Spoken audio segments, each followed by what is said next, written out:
22 December 2024 রবিবার আমাদের এই বছরের পিকনিকটা হয়ে গেল। সকাল সকাল আমরা সবাই রেডি হয়ে চলে এসেছিলাম বাসে। সকাল 9:30টার সময় বাস ছাড়ার কথা ছিল, তবে সবারই একটু এত লেট হওয়াতে ওই বাস ছাড়তে ছাড়তে ওই সকাল 10টার মধ্যে ছাড়া হয়ে গেল। চললাম সবাই আমাদের গন্তব্যের উদ্দেশ্যে। মধ্যমগ্রাম বাদু রোডের কাছে আমাদের একটা বাগান বাড়িতে এবছরে পিকনিক হয়েছিল। পৌঁছে গেছি আমরা সবাই বাগান বাড়িটায়। খুব সুন্দর বাগান বাড়িটা, আমাদের সকলের খুব পছন্দ হয়েছিল এই জায়গাটা, সবাই এনজয় করছিলাম। মামি কেমন লাগছে? ভালো লাগছে ছোট মামি? অনেকদিন পর সবাই একসাথে, ভাই বেশ ভালো লাগছে না? অনেকদিন পর আবার পিকনিকটা হলো। বসে পড়লাম সবাই সকালের জলখাবার খেতে। জলখাবারে ছিল লুচি, আলু ফুলকপি কড়াইশুঁটি দিয়ে তরকারি আর জয়নগরের মোয়া। সবাই মিলে দেখো কি সুন্দর আমরা খেতে বসে গেছি। আমাদের খাবার পরিবেশন করে এনারা লাস্ট ব্যাচে খেতে বসেছেন। সবাই মিলে খুব মজা করছিলাম। জায়গাটা ছিল খুব সুন্দর, বেশ একটা শহরের কোলাহল থেকে অনেকটা দূর, একটু গ্রাম্য পরিবেশ। সামনেটা ছিল মাঠ, তারপর হল পেরিয়ে পিছনটা হচ্ছে ক্ষেত বা বাগান বলতে পারো। এই বাঁ দিকে ফুলের বাগান ছিল আর ডান দিকটায় ছিল চাষের বাগান। সামনের দিকটা ছিল লাউ গাছ, পেঁপে গাছ, আর পিছন দিকটায় এই ডান দিকটা একটা খাল কাটা আছে, আর বাঁ দিকটায় এই যে বাঁধাকপি ফুলকপি দুদিকে ক্ষেতে চাষ করা হয়েছে। আর মাঝখানটায় আল বরাবর ওই যে চাষের জমিতে আল দেওয়া থাকে না, ওখানটায় গাঁদা ফুলের চাষ করা হয়েছে। আর সামনের ডান দিকটা একটা ছোট্ট পুকুর মতো ছিল, বোধহয় এখানে মাছ চাষ করা হয়। তা যাই হোক, দিনটা শুরু হলো খুব ভালোভাবে। বাচ্চারা এখানে সবাই ব্যাডমিন্টন খেলছিল। আমার ছেলেটিও তার ঠাকুমার সাথে দারুণ খেলা করছিল। আর বড়রা খেলছিল এখানে ফুটবল। বড়রা মানে বড় ছেলেরা, এই ইয়াং বয়সের ভাইরা আর কি। যাই হোক, তারপর তো আমাদের খেলা শুরুর টাইম।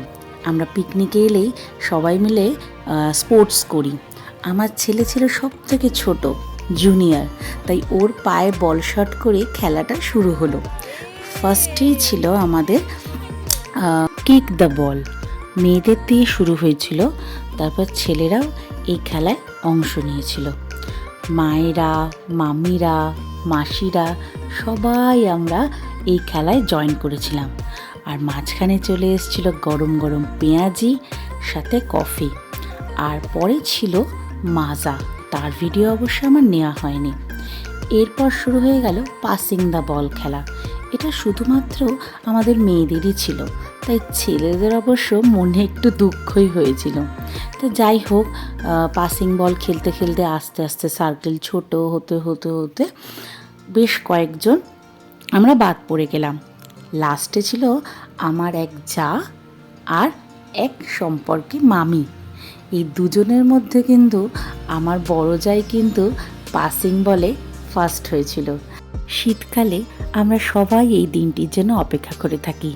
কি সুন্দর বড় ছোট সবাই মিলে আমরা আনন্দ করতে পারি। ভেতরে খাওয়ার জায়গাটাও কিন্তু খুব সুন্দর ছিল। ভেতর দিকে একটা ডাইনোসর এখানে কল লাগানো ছিল, আর এই ডান দিকটায় আমাদের রান্না হচ্ছিল। এই যে রান্নার দিদিরা আলু কাটছে আলু ভাজার জন্য। আর এই দিকে ছিলেন আমাদের রান্নার ঠাকুর, ওনার হাতের রান্না কিন্তু বেশ ভালো। গত 3-4 বছর ধরে আমরা ওনার হাতের খাবারই খেয়ে থাকি।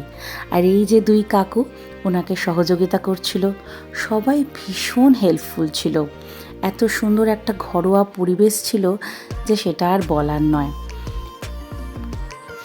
আমরা আনন্দ করতে এক চুলো সময় নষ্ট করিনি। কিন্তু শুরু হয়ে গেল পরের খেলা, throw the ball into the bucket. এটাও কিন্তু মেয়ে ছেলে আমরা সবাই মিলে খেলাটা এনজয় করেছিলাম।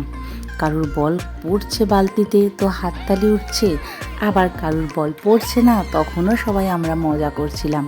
এটাতে আমার মামি শাশুড়ি ফার্স্ট হয়েছিলেন আর আমার শাশুড়ি মা সেকেন্ড। এই যে আমার আরেক যা লটারিতে ফার্স্ট হয়েছিল। যাই হোক, খেলতে তো সবারই ভালো লাগে। সবার নিজের ব্যস্ততম দিনগুলোর থেকে একটা দিন বার করে একটু সবাই মিলে আমরা আনন্দ করি, নির্ভেজাল আনন্দ যাকে বলে। এই দেখো না, সবাই মিলে কিরকম মজা করছি। আমার ছোটো মামা শ্বশুর ফার্স্ট হয়েছিলেন, আমার মামি শাশুড়িকে দিয়েই তাই ওনাকে প্রাইজ দেওয়া হয়েছিল। তা কি লজ্জা। আর মণ্ডল কাকু সেকেন্ড, আর আমার দেওরটি হয়েছিল থার্ড। ব্যাস, শুরু হয়ে গেল দুপুরের খাওয়া দাওয়া। সবাই মিলে বসে গেলাম দুপুরের খাওয়া খেতে। দুর্দান্ত দুর্দান্ত সব রান্না হয়েছিল। খেলাধুলা করে সবার খিদেও পেয়ে গেছিল জম্পেশ। এই 3:30 নাগাদ তখন সবাই খেতে বসেছিল। আমরা কয়েকজন বাদে আর যে সমস্ত কাকুরা পরিবেশন করেছিলেন তারা বাদে মোটামুটি সকলেই এই ব্যাচে খেতে বসে গেছিল। তারপর নেক্সট ব্যাচে আমরা সবাই বসে গেলাম খেতে। আমি, দিদি ভাই, বনি, রিমি, রনি, ইফসিতা সবাই মিলে। মেনুতে ছিল ভাত, ডাল, আলু ভাজা, কাতলা মাছের কালিয়া, মাটন কষা, যারা মাটন খাবে না তাদের আর মাছ, চাটনি, পাঁপড় আর কমলাভোগ, আর সব শেষে ছিল কমলা লেবু। সামনে বছর আবার এই দিনটার অপেক্ষায় রইলাম। একটা সারা দিন নির্ভেজাল আনন্দ, মজা, আর কি চাই। এই বছরের মতো পিকনিক শেষ হলো। তোমাদের যদি এই ভিডিওটি ভালো লেগে থাকে তাহলে সকলে কিন্তু লাইক, কমেন্ট আর সাবস্ক্রাইব করতে ভুলো না। আজকে চলি, আবার দেখা হবে তোমাদের সাথে অন্য একটা ভিডিওতে। সবাই ভালো থেকো।